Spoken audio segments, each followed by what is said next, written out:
So hello everyone. तो आज का वीडियो सारे एसएससी एस्पिरेंट के लिए है जिनका कल से सीजीएल एग्जाम है।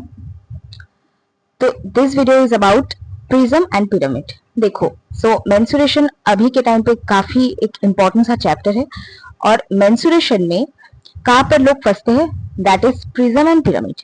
तो इन दोनों के फॉर्मूलाज हमें अक्सर एग्जाम में याद नहीं आते, मतलब हम कर तो लेते हैं क्वेश्चन लेकिन फॉर्मूलाज वगैरह हमें बिल्कुल याद नहीं रहते। हम अक्सर इसको कंफ्यूज हो जाते हैं प्रिज्म एंड पिरामिड के फॉर्मूला में। तो आज मैं आपको सिखाने वाली हूँ एक अमेजिंग सा ट्रिक जो कि मैंने मेरे सर से सीखा है और वो मैं आज आप लोगों के साथ शेयर करना चाहती हूँ। तो वीडियो को देखिए, आई एम श्योर ये आपको बहुत बेनिफिट करेगा और इससे आपको बिल्कुल भी कंफ्यूजन तो नहीं होगी एग्जाम हॉल में। ओके, तो चलिए देख लेते हैं। प्रिज्म प्रिज्म ये मैं जो आपको बता रही हूँ ये कोई फॉर्मूला या कुछ ऐसा कुछ नहीं है, ये बस आपको याद करने के लिए काफी इजी होगा। तो इस तरह से मैं आपको समझा रही हूँ। Prism is similar to a cylindrical structure and pyramid is similar to a कोन।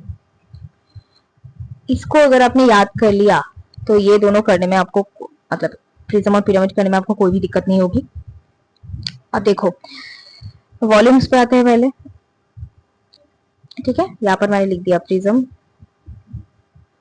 यहाँ पर सिलेंडर, यहाँ पर पिरामिड और यहाँ पर कोन। ओके, चलो अब पहले सिलेंडर का वॉल्यूम क्या है।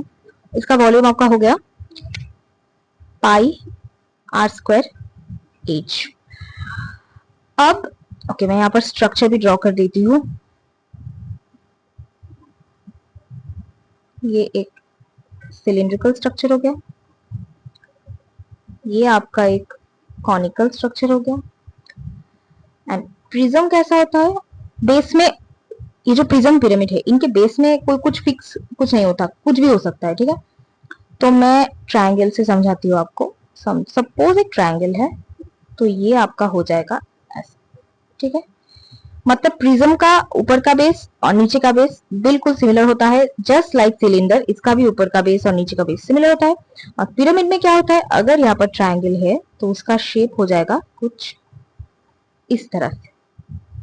देखो, कोन के जैसे कुछ सिमिलर नहीं लग रहा, इसके भी बेस वाला पोर्शन से ऊपर वाला पोर्शन का कुछ सिमिलर नहीं है। यहाँ पर भी ये अलग है, बेस और टॉप अलग है, तो इसका फॉर्मूला भी सिमिलर काइंड में होकर जाएगा। ठीक है, चलो सिलेंडर में क्या था फॉर्मूले में, पाई आर स्क्वायर, मतलब ये क्या था, बेस एरिया था इनटू हाइट। ये क्या हो गया, सिंपली आपका बेस एरिया इनटू हाइट हो गया। तो प्रिज्म में भी ऐसा होगा, that is base area into आपका हाइट हो गया। ठीक है, अब पिरामिड, इसके लिए हम कोन का लिखते हैं 1/3 पाई आर स्क्वायर इच। तो ये आपका क्या होगा, ये भी बेस एरिया हो गया, बट यहाँ पर क्या है, इसके साथ एक 1/3 इंटू है, तो पिरामिड में भी ये हो जाएगा। तो हम यहाँ पर क्या लिखेंगे, 1/3 into base area into height. ठीक है, समझ गए आप, काफी इजीली, कुछ रटने की जरूरत नहीं है। अब आते हैं surface area, curve surface area पे पहले आते हैं। सिलेंडर का कर्व सरफेस एरिया क्या है, 2 pi r H. 2 pi are क्या है, बेस पेरीमीटर है, तो यहां पर भी आपका हो जाएगा बेस पेरीमीटर इंटू हाइट। रुको जरा 1 मिनट, ये काफी ज्यादा मतलब साइड में आ गया, बस एच लिखती हूँ मैं, base perimeter into height. Okay,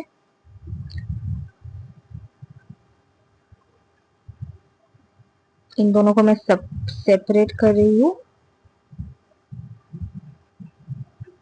ये हो गया प्रिज्म का, ये हो गया आपका पिरामिड का।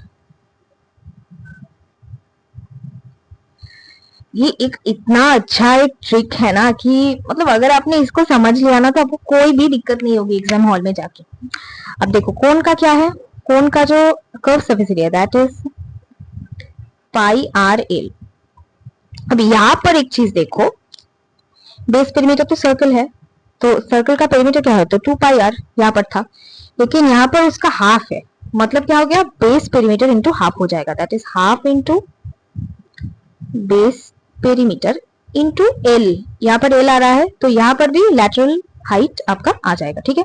क्योंकि स्ट्रक्चर देखो ना, यहाँ पर एक लैटरल स्लाइडिंग है और पिरामिड में भी है, लेकिन प्रिज्म में कोई लैटरल स्लाइडिंग नहीं होता, तो इसलिए इन दोनों स्ट्रक्चर्स में आपका एल आएगा, लेकिन यहाँ पर एल नहीं आएगा। ओके, चलो इसको भी मैं बॉक्स कर देती हूँ। अब हम करने वाले हैं total surface area, that is TSM। मैं काफी शॉर्ट फॉर्म में लिख रही हूँ, आप समझ लेना, और मैं जो बोल रही हूँ उसको नोट डाउन कर लेना, ठीक है। चलो, अब सिलेंडर का क्या है, 2 pi r h plus pi r square. यहाँ पे एक और चीज, basically total surface area basically क्या होता है, कर्व सरफेस एरिया इसके साथ बेस एरिया, बस दैट्स इट। इसी को आपको यहाँ पर लिखना है। अब देखो पिरामिड में क्या होगा,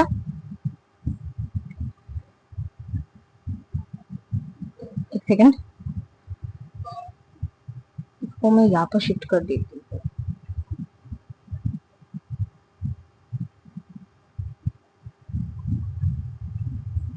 ओके,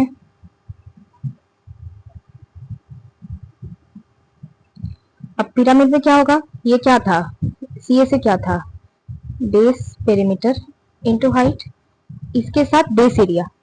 अब बेस एरिया में क्या लिखोगे आप, यहाँ पर कितना बेस है, कितना सारा बेस है, यहाँ पर आपका बेस 2 बार आ रहा है, सिलेंडर में देखो 2 बार आ रहा था, इसीलिए सिलेंडर का भी फॉर्मूला में क्या आता है, 2 pi r h plus 2 pi r square, ठीक है। बेस एरिया क्योंकि 2 यहाँ पर इसलिए लिया गया क्योंकि बेस एरिया 2 बार है, तो यहाँ पर भी आपका ये हो जाएगा 2 इंटू बेस एरिया, ठीक है।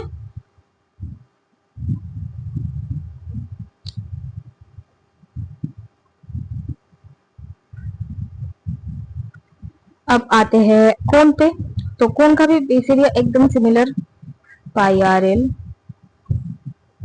एल प्लस आपका बेस एरिया, यहाँ पर बेस एक ही है, तो यहाँ पर हम लिखेंगे पाई आर स्क्वायर, और यहाँ पर भी सिमिलर हो जाएगा, दैट इज हाफ इंटू क्या था, सी ए से क्या था, half into B base perimeter into height, plus इसके साथ आपका एक बार बेस एरिया आएगा, एक बार। ओके, देखो कितना इजी हो गया, मतलब मुझे भी कुछ याद करके लिखने की कोई जरूरत नहीं थी, मैंने भी इस तरह से सिमिलरिटी को काम पे लगा के, मतलब सिमिलरिटी लगा के मैंने यहाँ पर बोल दिया। तो ये काफी एक दिक्कत है बच्चों में कि पिरामिड और प्रिज्म का फॉर्मूला हम कैसे याद रखें, एग्जाम में याद नहीं आ पाता, इतना बड़ा मतलब बड़े बड़े फॉर्मूला है, तो इसका ट्रिक क्या है, तो that is a kind of trick आप बोल सकते हो। तो ये ट्रिक कैसा लगा मुझे डेफिनेटली कमेंट सेक्शन में बताना, ठीक है। तो दैट इज द फॉर्मूला।